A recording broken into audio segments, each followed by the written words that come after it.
My son changed the locks on the house I built with my own 2 hands, and his wife taped a note to the door telling me I'd embarrassed them for the last time. What neither of them knew is that the bank that holds the mortgage on their dream house, the one they bragged about all over the lake, answers to me. They spent 30 years thinking I was just a worn-out plumber with dirt under his nails. They were about to learn what those hands had actually been building. Before I tell you how it ended, let me know where you're watching from down in the comments, and hit that subscribe button if you believe a man's children owe him at least the respect of looking him in the eye. Because this is a lesson they will carry to their graves. It was a Tuesday in late October, the kind of cold gray morning we get up here in Duluth when the wind comes off Lake Superior and finds every gap in your coat. I'd driven over to drop off a casserole dish I'd borrowed back when Cheryl was still alive. 2 years gone now, and I still catch myself reaching for the passenger seat to steady a dish that isn't there. The house sat the way it always did, white siding I'd repainted myself 3 summers back, the porch I'd framed out one weekend when my boy was 12 and handed me nails one at a time, and thought he was the most important man in the world. The key didn't fit.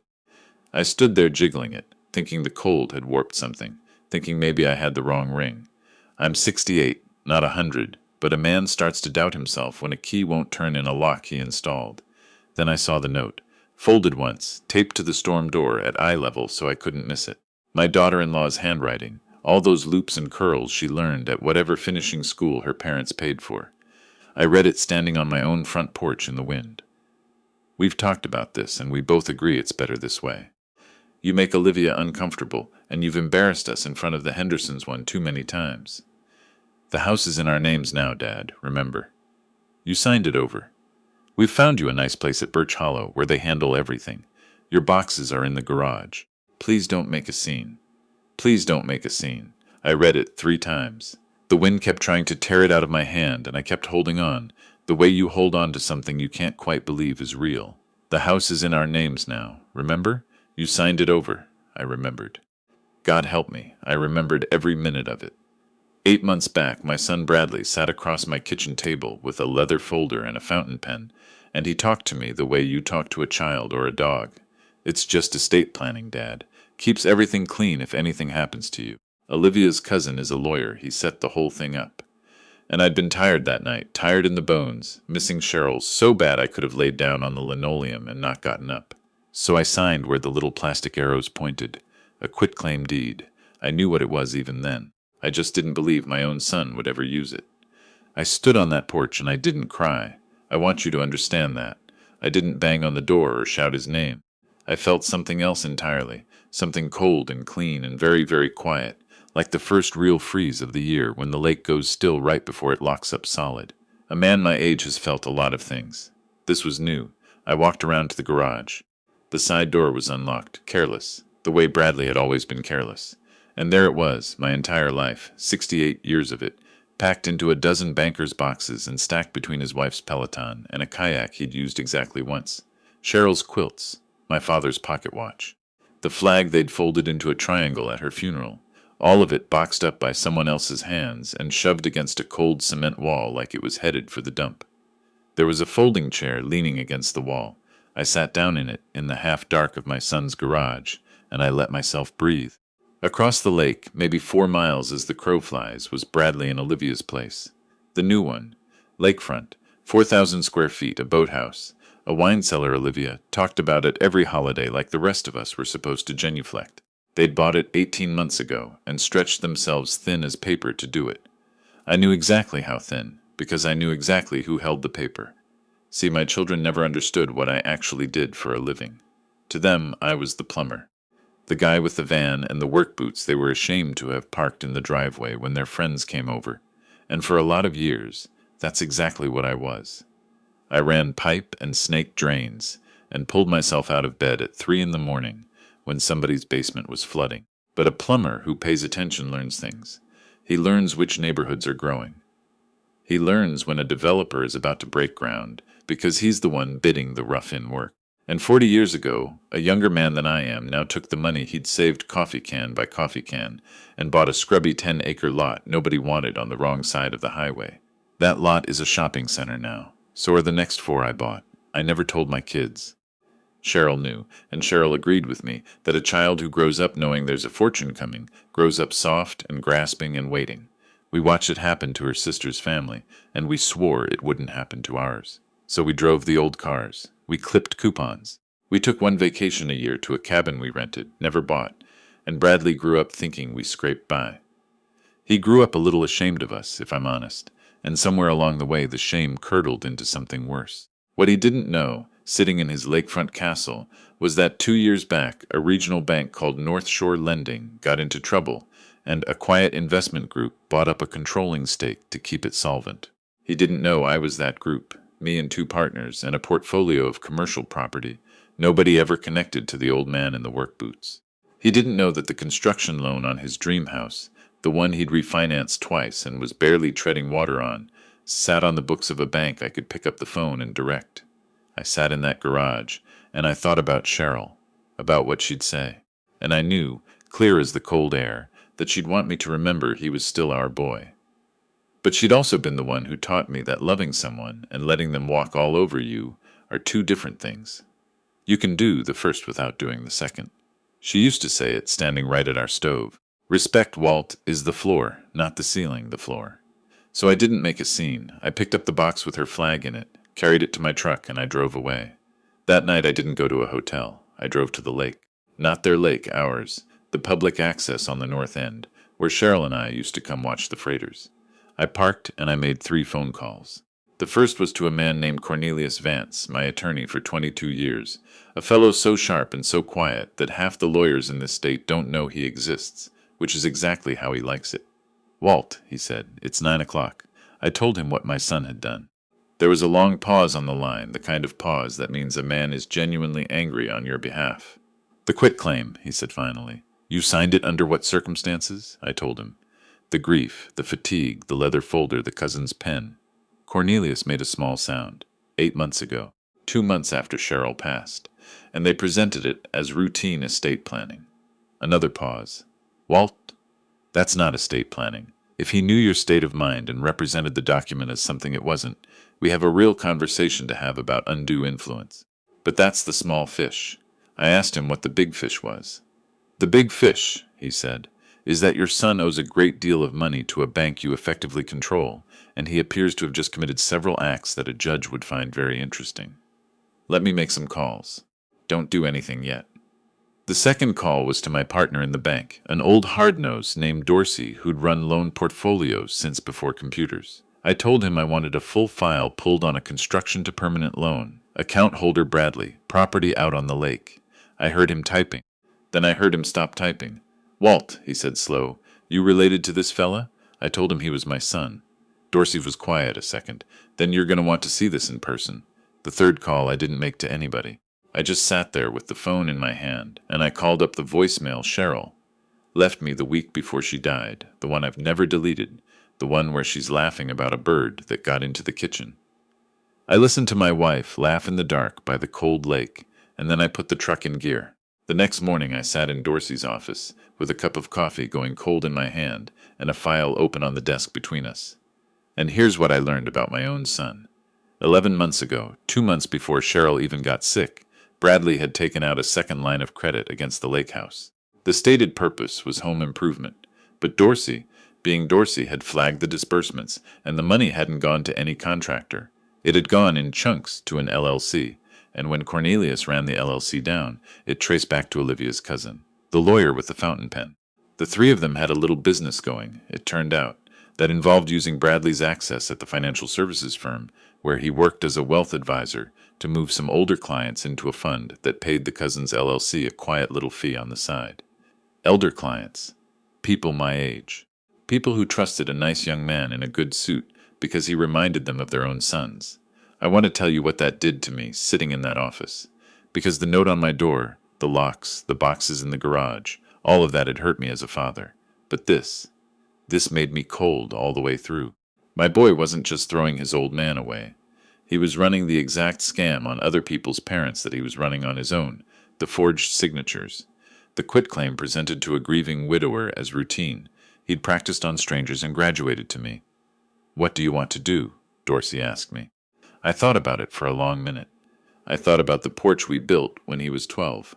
I thought about teaching him to ride a bike on Vermilion Street and running behind him with my hand on the seat, and the moment I let go and he didn't know it yet, and he rode and rode under his own power, and how proud I'd been, how I'd shouted his name. I thought about all of it. I want a board meeting, I said. It took Cornelius 9 days to set it up, and they were the 9 longest days of my life.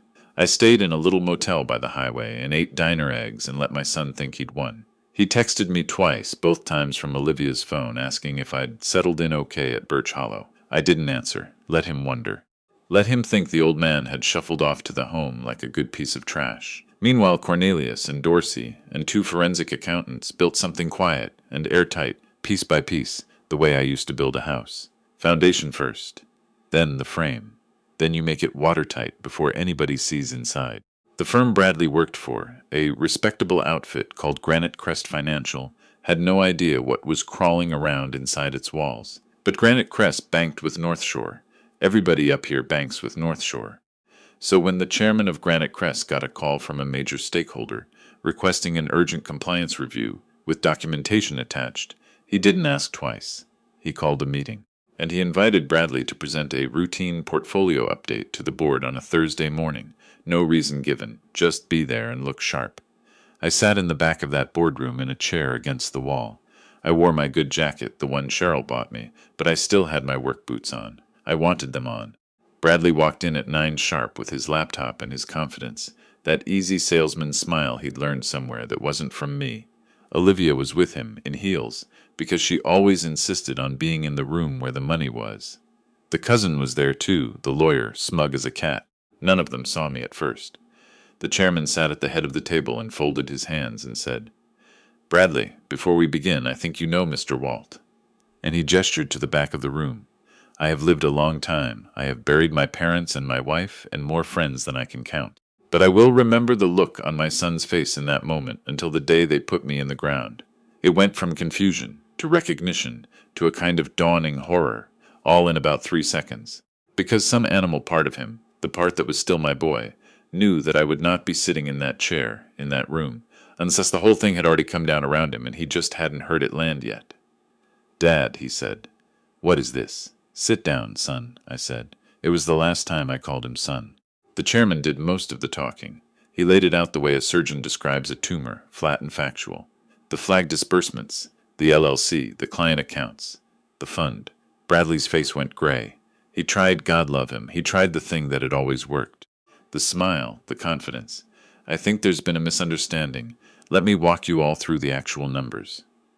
And Olivia's cousin started to stand up and say something about attorney-client privilege. That's when Dorsey slid the forged documents across the table. Olivia broke first. I'll never forget it. She turned on Bradley right there in front of the board and said, "I told you the deed was too much. I told you to leave the old man's house alone." Throwing him under the bus to save her own neck, and not even doing it well, because every word out of her mouth was a confession. And the cousin, the lawyer, sat back down and put his hands in his lap and said nothing at all, which is the only smart thing I saw any of them do that morning. Bradley turned to me, and for 1 second the mask came all the way off, and I saw my boy, the 12-year-old, handing me nails, and his eyes were wet, and he said, "Dad, please, they'll send me to prison." I stood up out of my chair. My knees aren't what they were, and it took me a second, and the whole room waited while an old man in work boots got to his feet. "You wrote me a note," I said. My voice came out steadier than I expected. "You taped it to the door of the house I built, and you told me not to make a scene. You boxed up your mother's flag, and you put it next to a kayak. And the part that I can't get past, the part I'll carry, is that you weren't just doing it to me. You were doing it to a dozen mothers and fathers who trusted you the way I should have been able to trust you. So no, there's no misunderstanding here. There's just a man finding out exactly who his son turned into." I picked up my hat off the chair. "I'm not the one who put you here, Bradley. You did. I just stopped pretending I didn't see it." I walked out. Behind me I heard the chairman saying that the firm would be cooperating fully with the authorities, and I heard a chair scrape, and I heard my daughter-in-law start to cry, and I did not turn around for any of it. The federal investigation into the elder fraud scheme is still ongoing, as I tell you this. The lawyer cousin took a plea. Olivia filed for divorce within the month, which surprised exactly no one, and the lake house, the 4,000 square feet and the wine cellar, went back to the bank that held the note. My bank. I sold it to a young family with 3 kids who put a swing set in the yard. I drove past once and saw the children playing, and I thought, good, let this place finally hold something honest. Here's the part nobody tells you about being thrown away. The silence after is the loudest thing you'll ever hear. That evening I drove back to the public access on the north end of the lake, the spot where Cheryl and I watched the freighters. The water had that last gold light on it before the cold closed in. My phone sat on the seat beside me and it had been buzzing for hours. 41 missed calls. Bradley. Then his lawyer. Then a number I didn't know. I looked at it for a long while. I thought about a thing Cheryl told me once, near the end, when she could see further down the road than I could. She held my hand and she said, Walt, you've spent your whole life making sure other people had a roof. Promise me you won't let our boy take yours just because you love him. I'd told her I promised. I'd meant it the way you mean things when you don't yet know what they'll cost. I picked up the phone. I didn't feel triumph. I want to be honest with you, the people who've sat with me this long. I didn't feel like I'd won anything. There's no winning the day your son becomes a stranger. I felt the way you feel when a long storm finally passes, and the damage is done, and there's nothing left to do but start clearing it. I turned the phone off. The buzzing stopped, and the quiet that came after was the first peace I'd felt in 2 years. I took out the old folded triangle of cloth that was her flag, and I set it on the dash where the gold light could reach it. I kept my promise, I told her, out loud like a fool alone in a truck by the water. Nobody took our roof, and I made sure nobody takes anybody else's, either.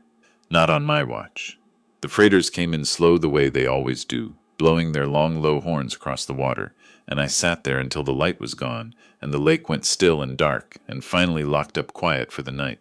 If there's a lesson in any of this, it's the one Cheryl gave me at the stove all those years ago, and I'll give it to you now for whatever it's worth from an old man who learned it the hard way. Respect is the floor, not the ceiling. You can love your children with everything you've got, and still refuse to lie down in front of them. The people who tell you that loving someone means letting them treat you like trash have never been treated like trash by someone they raised. And the quietest man at the table, the one in the work boots, that everybody's a little ashamed of, is very often the only one who actually knows what's holding the whole building up. I'm doing all right these days, in case you were wondering. I bought myself a small place on the water, paid cash, and I keep one folding chair on the porch and one extra, in case a real friend comes by. Some mornings I sit out there with my coffee and I watch the lake, and I miss my boy, the one who handed me nails. I won't pretend I don't, but I sleep through the night now, and there's nobody left in this world who thinks my place is in the trash. So tell me, friend, where are you watching from tonight? And have you ever had to find out the hard way who somebody really was? I'll be down in the comments. Don't forget to subscribe, and I'll see you in the next one.